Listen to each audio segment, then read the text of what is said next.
नमस्कार, मैं हूं सौरभ श्रीवास्तव। उत्तर प्रदेश में विधानसभा चुनाव चल रहे हैं। अभी तक 4 चरण के मतदान हो चुके हैं, 3 चरण के मतदान होने अभी बाकी हैं। इस बीच नेताओं का एक दूसरे पर जुबानी हमला का सिलसिला भी जो है वो लगातार देखने को मिल रहा है। इसी कड़ी में कांग्रेस पार्टी की महासचिव प्रियंका गांधी वाड्रा ने जनसभा को संबोधित करते हुए प्रधानमंत्री नरेंद्र मोदी पर निशाना साधा है। प्रियंका गांधी ने कहा है कि प्रधानमंत्री नरेंद्र मोदी 16,000 करोड़ रुपए के विमान में घूमते हैं, लेकिन किसानों को गन्ने का जो सही मूल्य है वो अभी तक वो दे नहीं पाए हैं। इसके साथ ही प्रियंका गांधी ने लखीमपुर खीरी में हुई हिंसा का भी जिक्र किया। उन्होंने कहा है कि प्रधानमंत्री नरेंद्र मोदी बताएं कि वो अभी तक पीड़ित परिवारों से मुलाकात करने के लिए क्यों नहीं गए। हम आपको बता दें कि गोंडा में जनसभा को संबोधित करने के लिए और अपने कांग्रेस प्रत्याशी के प्रचार के लिए कांग्रेस महासचिव प्रियंका गांधी पहुंची हुई थी। यहाँ से उन्होंने जनसभा को संबोधित करते हुए सत्ताधारी बीजेपी पर जमकर निशाना साधा है। हम आपको बता दें, उन्होंने कहा है कि जब भी किसानों और महिलाओं पर पूरे प्रदेश में अत्याचार होता है तो सारे पार्टी के जो नेता हैं वो दुबक कर बैठ जाते हैं, कोई सामने नहीं आता। इसके साथ ही उन्होंने दिल्ली में जो दिल्ली बॉर्डर पे जो किसान आंदोलन हो रहा था उसका भी उन्होंने जिक्र किया। उन्होंने कहा है, प्रियंका गांधी ने जनसभा के माध्यम से कहा है कि प्रधानमंत्री नरेंद्र मोदी के दिल्ली आवास से 10 किलोमीटर की दूरी पे महीनों जो है किसान आंदोलन के लिए बैठे रहे। 700 से भी ज़्यादा किसान जो है शहीद हो गए, लेकिन प्रधानमंत्री का उस समय कहाँ थे? क्यों लोगों से मुलाकात नहीं किए? क्यों पीड़ित परिवारों से मुलाकात नहीं किए? जो प्रधानमंत्री 16,000 करोड़ रुपए के 2 हवाई जहाज खरीदते हैं, लेकिन गन्ना किसानों के जो बकाया है उनका भुगतान क्यों नहीं करा पाते? हम आपको बता दें कि लगातार जो है जनसभा के माध्यम से जो तमाम राजनीतिक दल के जो नेता हैं एक दूसरे पर हमलावर होते हुए दिखाई दे रहे हैं। उत्तर प्रदेश में अभी 3 चरण के मतदान होने बाकी हैं।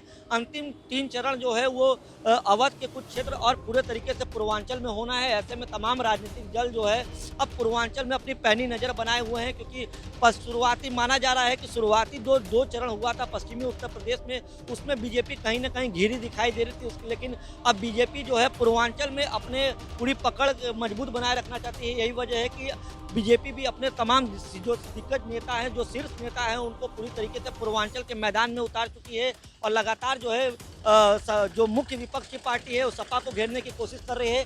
वहीं अगर कांग्रेस की बात करें तो कांग्रेस महासचिव प्रियंका गांधी वाड्रा भी लगातार पूरे प्रदेश में घूम के चुनौती देती हुई दिखाई दे रही हैं और लगातार हमलावर भी। हम आपको बता दें, प्रियंका गांधी ने इस जनसभा के माध्यम से लखीमपुर खीरी का में जो हिंसा हुई थी उसका भी उन्होंने जिक्र किया। उन्होंने कहा है कि जब मंत्री का बेटा इस पूरे मामले का आरोपी था तो मंत्री से प्रधानमंत्री नरेंद्र मोदी ने इस्तीफा क्यों नहीं मांगा, इसके पीछे की मंशा क्या है। साथ ही उत्तर प्रदेश का भी कोई जो नेतृत्व है वो सीधे जो पीड़ित परिवार थे उनसे मुलाकात करने क्यों नहीं गया। हम आपको बता दें, इसके अलावा प्रियंका गांधी ने कहा है कि भाजपा की सरकार की जो मंशा है वो यही है कि आम आदमी जो है वो गरीब रहे। इस कारण से नौकरी देने वालों के सार्वजनिक क्षेत्र में कंपनियों को प्रधानमंत्री अपने उद्योगपति दोस्तों को बेच रही है। तो लगातार जिस तरीके से चुनाव में नेताओं के बीच एक दूसरे पर आरोप और प्रत्यारोप का सिलसिला देखने को मिल रहा है, वही सिलसिला गोंडा में भी देखने को मिला जब कांग्रेस की महासचिव प्रियंका गांधी वाड्रा अपने प्रत्याशी के प्रचार के लिए पहुंची थी। उन्होंने जनसभा को संबोधित करते हुए प्रधानमंत्री नरेंद्र मोदी के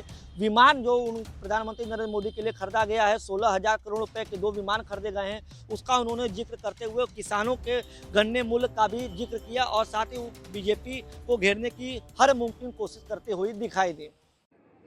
और जब आपकी समस्याएं आती है, जब किसान आंदोलन करता है, जब महिलाओं पर अत्याचार होता है, तो सब दुबक के अपने घर में बैठ जाते हैं। कोई नहीं आता आपकी सुनवाई करने।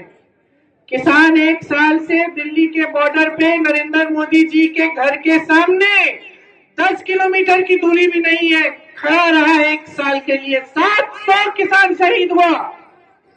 कहां थे हमारे प्रधानमंत्री जो पूरी दुनिया घूम सकते हैं, जो 16,000 करोड़ रुपए के दो हवाई जहाज खरीदे हैं और पूरे गन्ने के बकाये को 14,000 करोड़ रुपए को नहीं दे पा रहे किसानों को? वो प्रधानमंत्री कहां थे? क्यों नहीं आए? जब उनके ही मंत्रिमंडल के मंत्री के बेटे ने 6 किसानों को लखीमपुर खीरी में अपनी जीप के नीचे कुचल डाला,